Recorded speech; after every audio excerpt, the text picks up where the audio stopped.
Hi friends, Sunday morning எப்பவும் போல் இன்றைக்கி சர்ச்சுக்கு கிளம்பிட்டோம். இன்றைக்கி வந்து குருத்தோலை ஞாயிறு, அதனால் சர்ச்சில் வந்து குருத்தோலை கொடுத்தாங்க. அப்புறம் இன்றைக்கி டீ வடையும் கொடுத்துருந்தாங்களா, அங்கேயே உட்காந்து டீ குடிச்சிட்டு வடைலாம் சாப்பிட்டுட்டு வீட்டுக்கு வந்துட்டோம். நாங்கள் வந்து சர்ச்லேயே வடைலாம் சாப்பிட்டுட்டோம்.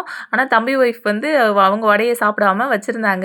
ஏன்னு கேட்டால் தம்பிக்காகவா, தம்பி இன்றைக்கி சர்ச்சுக்கு வரல, பெரிய தம்பி, அதனால் அவங்களுக்கு எடுத்துகிட்டு வந்து கொடுத்தாங்க. ஆனால் அப்பா வந்து நாங்கள் சர்ச் முடிஞ்சு வந்து சாப்பிடுவோம் அப்படின்றதுனால ஆல்ரெடி அப்பா வீட்டில் வந்து வடை வாங்கிட்டு வந்து வச்சுருந்தாங்க. அப்புறம் வீட்டுக்கும் வந்து ஒரு வடை சாப்பிட்டுட்டு சமைக்க ஸ்டார்ட் பண்ணிட்டேன். இன்றைக்கி வந்து சிம்பிளாக சாம்பார் தான் பண்ணியிருந்தேன். சாம்பாருக்கு வந்து பொரியல் என்ன பண்ணியிருந்தேன்னா, இன்றைக்கி வந்து சௌச்சௌ வந்து தேங்காய் போட்டு பண்ணிவிட்டு பாவக்காய் தொக்கு பண்ணியிருந்தேன். அப்புறம் பேட்டு வத்தல் பொரிச்சிருந்தேன். ஊறுகாய் வந்து சாதத்துக்கு வச்சு சாப்பிட்ற பழக்கமே இல்லை, எனக்கு அது பிடிக்காது. ஆனால் இப்போ ரீசெண்ட் டேஸாக என்னென்னு தெரில, கொஞ்ச நாளாகவே எனக்கு இந்த ஆச்சியில் வந்து பூண்டு ஊறுகாய் இருக்கு இல்லையா, அது எனக்கு வந்து ரொம்பவே அதுக்கு அடிக்ட் ஆகிட்டேன்னே சொல்லிடலாம். எந்த அளவுக்கு எனக்கு பிடிக்க ஆரம்பிச்சதுன்னு தெரில. எந்த அளவுக்குனா, இட்லி, தோசை, சப்பாத்தி, சாதத்தில் கூட குழம்புக்கு பதிலாக அதை போட்டு பிசைஞ்சு சாப்பிட்ற அளவுக்கு எனக்கு அது பிடிச்சிருக்கு. இதை போய் இவ்வளோ நாள் மிஸ் பண்ணிட்டோம்னு தான் எனக்கு தோணுது. அதுக்கப்புறமா லஞ்ச் ரெடி பண்ணிவிட்டு எல்லாருமே ஒன்றா உட்காந்து சாப்பிட்டுட்டோம். இன்றைக்கி சண்டே ரொம்ப ஹாப்பியாக போச்சு. நம்ம நெக்ஸ்ட் வீடியோவில் பார்க்கலாம். பாய்.